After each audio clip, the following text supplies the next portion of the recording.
Paul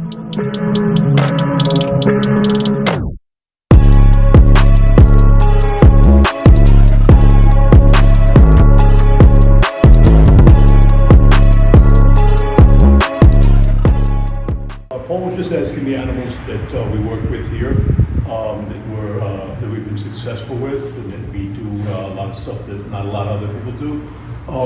These lizards here, the male is to the left, female is to the right. These are crocodile monitors from New Guinea. It's a very interesting lizard. This is one of, if not the only lizard in the world that's specialized to eat birds, mostly in the wild. They eat a lot of bats as well. The leading cause of death for these in captivity is heart failure. Okay, from lack of exercise, because the way they operate in the wild is that they have a big, tremendous home range. Nobody's sure exactly how big, and they know where all the fruiting trees are. And so what'll happen is they'll wait for a bird or flying fox to come, and then they'll catch it, and then the rest of the birds and bats will get spooked, and then they'll have to go find another place to wait for the next meal, which could be several miles away. So these lizards need a lot of exercise. And as you can see, they have a huge cage. This is 60 feet long, 40 feet tall, and about like 15 feet deep, depending on where it is. We feed these guys almost exclusively to birds. Okay. And we've had no problems at all. We like to keep them skinny, keep them thin and muscular, just like with people. You know, you have to be in shape if you want to live Eat a more long chicken. time. Yeah, eat more chicken. less red meat. You know, there you go. But Sorry. we feed these guys mostly birds, and these breed every year for us. We have 10 perfect eggs in the incubator right now. Wow. So what's the incubation period for these? Is it like It's about 6 to 7 months. It's a long time. Okay. Yeah, I guess as a rule, when I'm incubating eggs, I'll incubate it a little cooler than they say, because it's like cooking at a low temperature. Right. They can take longer to develop, but they can come out bigger and stronger. Yeah, we do the same thing with our animals too. So Yeah, absolutely. Well, so these guys, they really get a bad rap for, like we were talking about earlier, they might be one that you would get that you're not necessarily trying to tame down, but when I look at these guys and I think of all of the tools that they have to catch the birds, the bats, that's why they have those.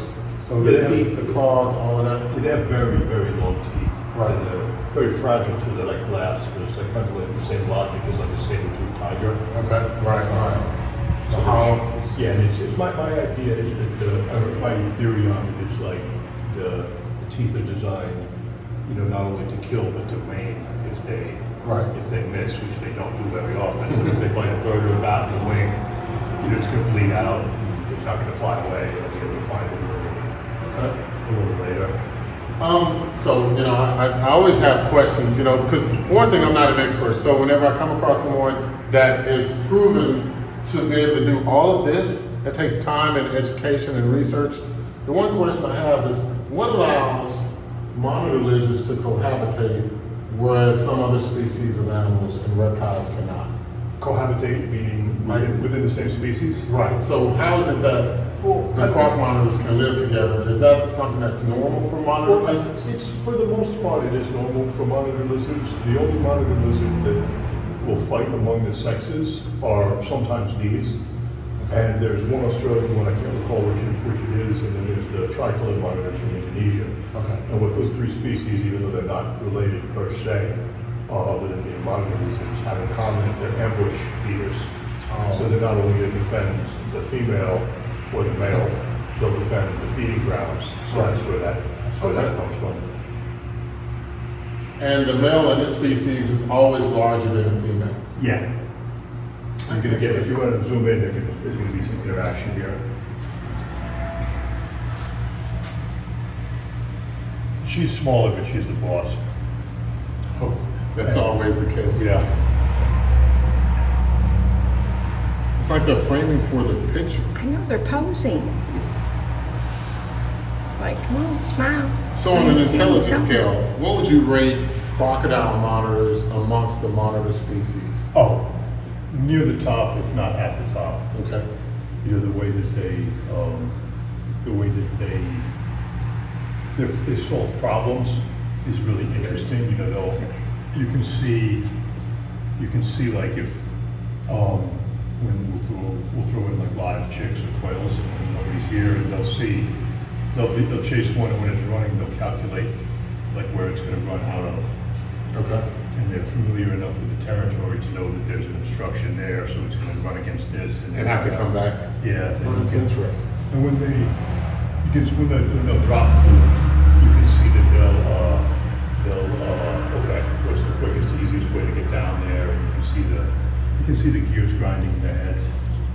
Okay. It's really cool. Yeah, there's not. I don't know. I haven't decoded their language there. I don't know what she's trying to tell him there, but it's definitely something. Oh, it has to be. Yeah, she's been right in that flat areas where she lays the eggs, so she's staying close. But there's a lot. And There's a he's lot. closed his eyes. Yeah, I don't know if that's a form of submission or I don't know.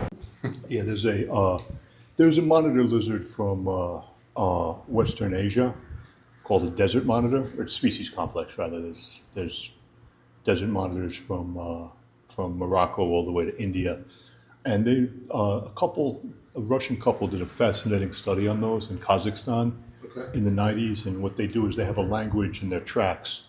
So if a male is like going through another male's territory and he doesn't want any trouble, he'll leave a certain track. But if he wants to challenge the other male, he'll leave a different track. Probably more pronounced. Yeah, or less body drag or something like that. that I can't say, but it's definitely different. And if a female is receptive, she'll leave a certain track. If she's non-receptive, another track. So there's really a lot more to these guys than meets the eye. But I mean, that's the fun part, is watching them and learning about them and seeing what makes them tick. Definitely so. Or do they climb up on these structures? Oh yeah, that's what it's for. Something else that's interesting about these is there's actually published information on these talking about how they hate water, and the subjects that they're published on will only drink water from small dishes. And one of the authorities on monitor lizards, a good friend of mine named Sam Sweet, he told me that clock monitors hate water, in his opinion, but these swim around all the time. So I think the scenario there is that the ones that, quote, hate water or worry of water, are collected in areas where there's crocodiles. Right. And ones like Which these. makes sense. Yeah, which makes perfect sense. Because, as big as these are and tough as they are, that's no match for a saltwater croc. Yeah, I mean, that makes 100% sense. But that's any animal species, right? Yeah, So if but you have, like the animals that are raised near the Congo, they're afraid of all things that are like, primate. Right, exactly. Versus the ones that aren't. They're kind of like, well, okay, what is Yeah, that? what is this? It's questionable. It's really amazing. It's almost like she said, come here because I need a pillow. Yeah. And he closed Yeah, his there's eyes. definitely more going on than I know how to explain right now with them, with the behaviors. I mean, but they're in here together, so these are the only two that are in here. Yeah, oh yeah. Yeah, so with that, the interaction over the course of time, they would grow, I guess, not really human emotions, but acceptable, they're acceptable. With Yeah, each other, they're into each. It's a bonded pair. Yeah, that's amazing. Right there, guys. Human emotions transfer to reptiles, and I just finished saying that doesn't happen. But here, I mean, this is a higher thinking species than what most people keep. So yeah, you look at that. That's amazing. Little head nods. So what you're saying is that's a language in itself. It's got to be. I mean, she just laid the eggs. About 3 weeks ago? Okay. So she's been hanging out in that area. I mean, we don't see what they're doing right now very often. Right. And it's got to be directly tied to the egg space. Okay. That's He's in amazing. trouble for letting the eggs be taken. Could be. I mean, there's a lot going on that we don't know about. Right. Yeah. They could be going through some sort of sadness, but once they start eating, then that's something that happens in nature anyway. Yeah. When the reptiles do lay clutches of eggs, then sometimes some things happen to them, but they keep moving on. I think that's the Yeah, there's evolution that's happening. they don't protect the eggs um, for for a long time, because it's like after a while there's not much they can do for them. Right. It's like, my theory on it is that they protect the eggs until the smell dissipates. Right. There's some vipers. It's like a Central American representative, like cottonmouths and copperheads, that I have over there in another cage that I just pulled the babies out a little while ago. But myself and some other people, we wrote a paper on that. Okay. On that species the other day. And what they'll do is the babies will stay with the mom until the first shed. Which makes perfect sense, because Right. it's like the shed has got the smell of the afterbirth on it. And then once they get that off, then there's no trigger for the mom to even stay. Exactly. There's nothing the mom can really do for them after that. These are crocodile tegus. These are from South America. These are fairly poorly known in the hobby because they're primarily a Brazilian lizard, and Brazil hasn't allowed export since the 70s. And they just get into the remote periphery of other countries. It's Right. like 2 days on a boat in Peru, a couple of weeks walk in Suriname. So these are pretty poorly known, but these have a really interesting social behavior as well. I have a male and 2 females in here, and the male is bonded with with one female. Okay. And I had this all on videotape. There was one time he was going for the second female, and female number 1 did not like that. I've got a lot of video of her attacking him for doing that. Oh, some jealousy. Yeah, a lot of jealousy. Oh, that's and crazy. there was, when that was going on, there was a friend of mine who's an animated and rather attractive Honduran woman was watching Yeah. the whole thing, and she's just like, "That's crazy. He's going to be sleeping on the couch tonight." Yeah. That's really amazing. So, have you successfully been able to breed these as well? Yeah. Okay. I've got. We breed these every year. You'll never guess where the babies are getting shipped to this year. Ukraine. Seriously. Seriously, Wow. of all places. So, if you captive breed them, you can export. Yeah, them, they can be but exported. they just can't be exported out of Brazil. Right, but I mean, these are, their heart of their range is in Brazil, but they make it into a lot of other countries, Okay. but just around the periphery. But that's the reason why they're poorly known in the trade. Right. Because they don't hardly make it out. Right, They have to and- go through all those. Yeah, it's a other lot of, countries. it's a lot of, traveling is not cheap. Right. It's amazing. It's always good to see another species that, of anything that is just so, unique and different. Is that as big as they get? That's interesting question, because I mean, these are adults, but they have a big range. And there was one in a museum in Brazil that was supposed to be the largest teid in the collection. Teid means tegus, caiman lizards.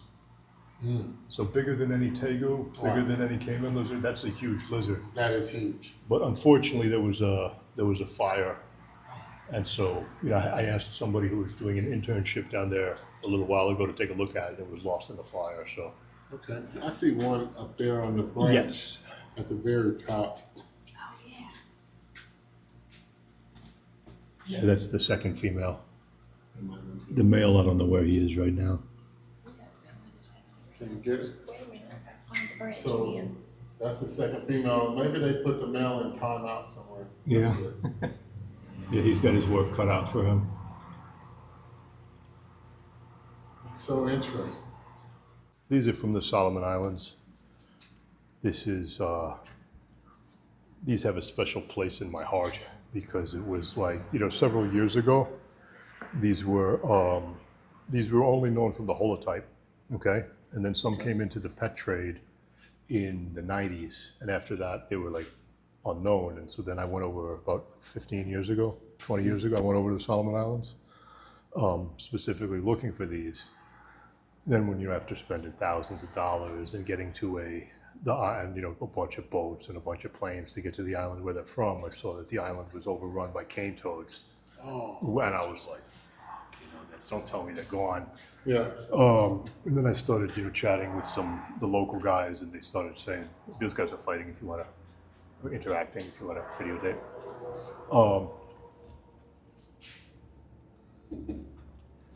I'm listening. Okay, so then I got to the island where they're from, and I was talking to the local guys, and they said, okay, yeah, there's monitor lizards here. We call them Saba. That's what that's the name. And then one guy was like, yeah, there's Saba around here, and he gave me a coconut, and he was like, where are you going? Kolomolo, I think was the name of the village. And I'm thinking, okay, this guy, I don't want to be rude. He just made me a coconut. Right. They're heavy, but he's moving faster than I want to fast. Then I want to walk. I want to find lizards. How am I going to get rid of this guy or whatever? Yeah, I'm walking too fast with the coconut in my hand. Yeah, and then just then we hear like a rustle, and one of those runs up a tree and cocks its head, and the sun comes behind a cloud, and the guy goes Saba. It was a great moment. Yeah. But it turned out that that was a pleasant surprise with this species, that these do not eat decaying toads. Oh. And they like areas that are open, so they thrive in coconut plantations and around villages. And that's how they knew exactly what you just had to use the name that they were used Right, to. exactly. Right.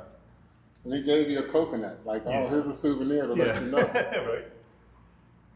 So I see a Standing. Madagascar. Yeah, standing stay gecko in there. They stop playing when These are- it's in the these are- light. These are kind of like the, are these agamas? No, these Spiny are closer to iguanas. These are from Madagascar. This is there's the spiny one. The one that you're thinking is down below. That's the one that's like a swift. Right there. Oh, that's awesome.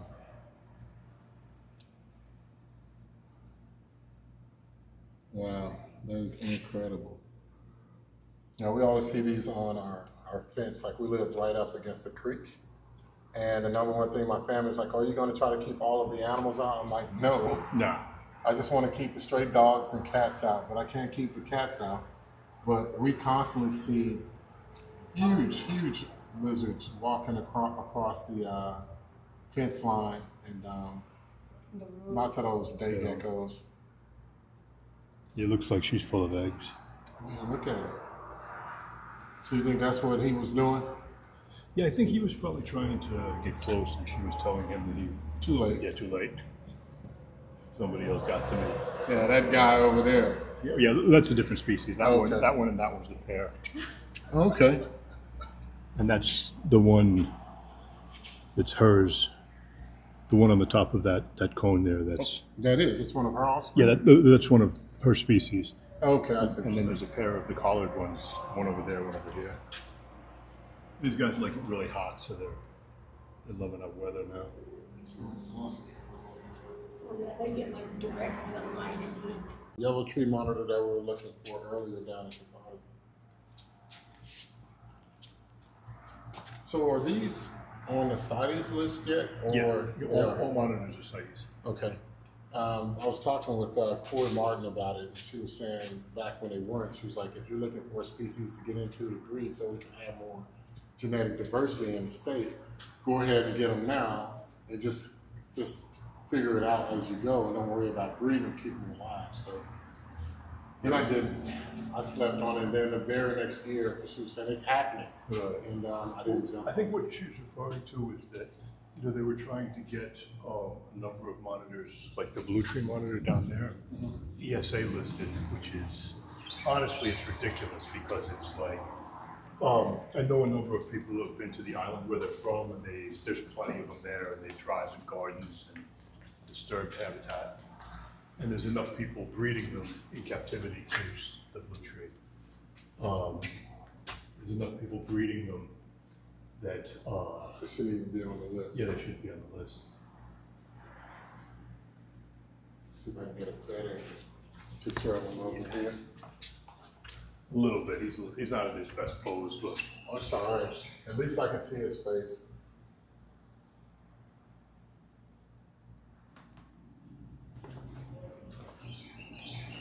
email Merton's monitor.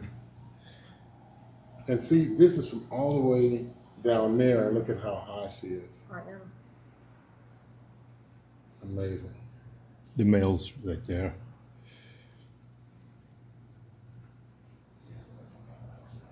So care requirements, that's one thing that I want a lot of people that are watching. So the care requirements for like this species of monitor versus the crocodile monitor, I know is on like a 10 out of 10 as far as the difficulty of care. What would you rate the Mertens monitors for? Because there used to be a lot more available.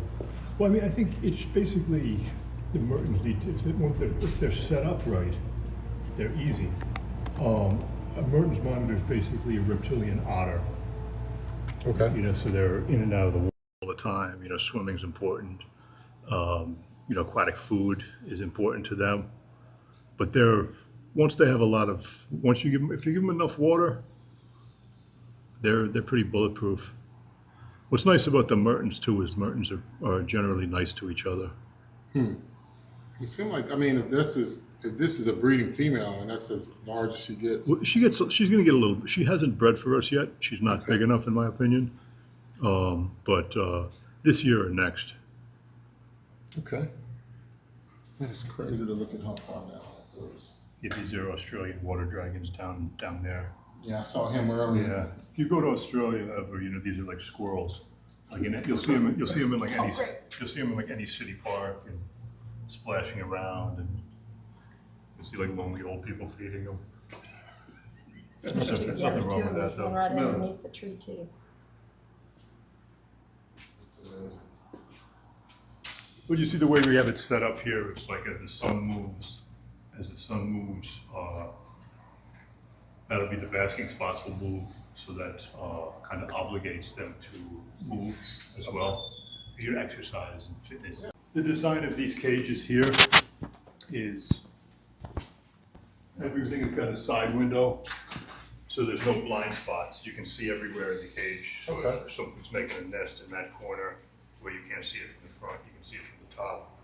If somebody's stressing out, Okay. you know, you can Pick up on the keys Yeah, before exactly. they get out of hand. exactly you can save it while it's still savable. That doesn't happen very often, but I mean it can. Right, that is massive. Look how massive that is. It's crazy. Yeah, but I mean everything's cool in its own way. You know, you look at this Nile monitor here. This is these are very underappreciated lizards. The Nile monitor? Yeah. Yeah, I used to have one of these. And my mistake was, this is when I found out that not every animal is supposed to be tamed. You know? Yeah, I mean with the right amount of effort, you could probably Right. tame them down. But I mean, Or if I would have had this much space. right, I think a lot of the times when they're in a situation where they can't get the exercise that they need, right, they're like, now, I know from having dogs that were active, they're just destructive. right, and they're going to be angry at you, angry at the world if they're not getting what they want. Yeah. It's an impressive monitor. Definitely underrated. Yeah. They were so plentiful back in the 90s.